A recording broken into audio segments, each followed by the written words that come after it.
ಹೌದು, ಇವತ್ತು ನೋಡಿದೆ ನಾನು.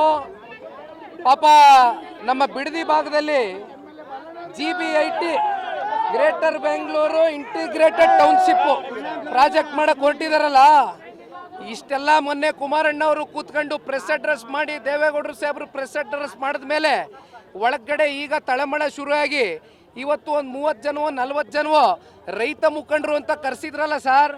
ಡೆಲ್ಲಿ ನಮ್ಮ ಬೆಂಗಳೂರಲ್ಲಿ ನೋಡಿದ್ರ ಅವ್ರ ಕಚೇರಿಲಿ ರೈತ ಮುಖಂಡ್ರ ಮುಖವಾದು ರೈತ ಥರ ಕಂಡ್ರ ಅವರು.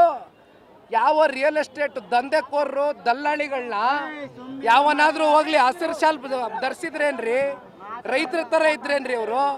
ಕಾಂಗ್ರೆಸ್ನ ಮುಖಂಡರನ್ನೇ ಕೂರಿಸ್ಕೊಂಡು ಯಾವ ದಲ್ಲಾಳಿಗಳು, ಕಮಿಷನ್ ಏಜೆಂಟ್ಗಳು, ರಿಯಲ್ ಎಸ್ಟೇಟ್ ಬ್ರೋಕರ್ಗಳನ್ನ ಕರೆದು ಕಾಟಾಚಾರಕ್ಕೆ ಅವ್ರ ಅಭಿಪ್ರಾಯ ಸಂಗ್ರಹಣೆ ಮಾಡ್ತೀವಿ ಅಂತ ಸಭೆ ಕರೆದು ಏನು ಮಾಡಕ್ಕೆ ಹೊರಟಿದ್ದಾರೆ ಶಿವಕುಮಾರ್ ಅವರು?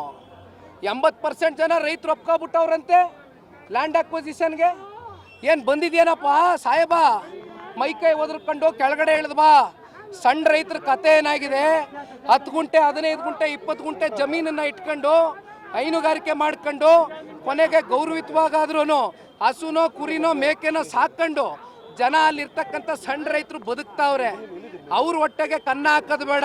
ಮತ್ತಿನ್ಯಾವನಿಗೋ ಕೋಟಿ ಕೊಡ್ತೀನಿ, 2 ಕೋಟಿ ಕೊಡ್ತೀನಿ, 3 ಕೋಟಿ ಕೊಡ್ತೀನಿ ಅಂತ ಬೆಂಗಳೂರಿಂದ ಬಂದು ಯಾರ್ಯಾರೋ ಪಾಪ ಇನ್ವೆಸ್ಟ್ ಮಾಡಿ ಜಮೀನು ಇಟ್ಕೊಂಡಿದಾರಲ್ಲ, ಯಾರ್ಯಾರ್ದು ಹೆಸರಲ್ಲಿ ಇನ್ವೆಸ್ಟ್ಮೆಂಟ್ ಮಾಡ್ಕೊಂಡು ಇಟ್ಕೊಂಡವ್ರಲ್ಲ ಇವರು. ರಿಯಲ್ ಎಸ್ಟೇಟ್ ದಂಧೆಕೋರರಿಗೆ ಅನುಕೂಲ ಮಾಡ್ಕೊಡಕ್ಕೇನ್ರಿ ಇದು? 80% ಜನ ಒಪ್ಕೊಬಿಟ್ಟವ್ರ? ಇವರೇ ಕೂತ್ಕೊ ತೀರ್ಮಾನ ಮಾಡಿಬಿಟ್ರಾ? ಹೋಗಿ ಏನಾದರೂ ನೀವು ಪರಿಶೀಲನೆ ಮಾಡಿದ್ದೀರಾ? ಅಧಿಕಾರಿಗಳೇನಾದರೂ ಹೋಗಿ ಆ ಹಳ್ಳಿಗಳಲ್ಲಿ ಏನಾದರೂ ಸಭೆಗಳು ಕಂಡಕ್ಟ್ ಮಾಡಿದಾರಾ? ರೈತರನ್ನ ಭೇಟಿ ಮಾಡಿದ್ದೀರಾ? ನಿಜವಾದ ರೈತರನ್ನ? ಸಣ್ಣ ರೈತರ ಸಂಕಷ್ಟ ಗೊತ್ತಿದೆಯಾ ಅವ್ರಿಗೆ?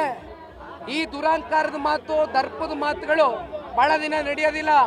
ಮಿಸ್ಟರ್ DK ಶಿವಕುಮಾರ್ ಸಾಹೇಬ ಅರ್ಥ ಮಾಡ್ಕೊಳ್ಬೇಕು.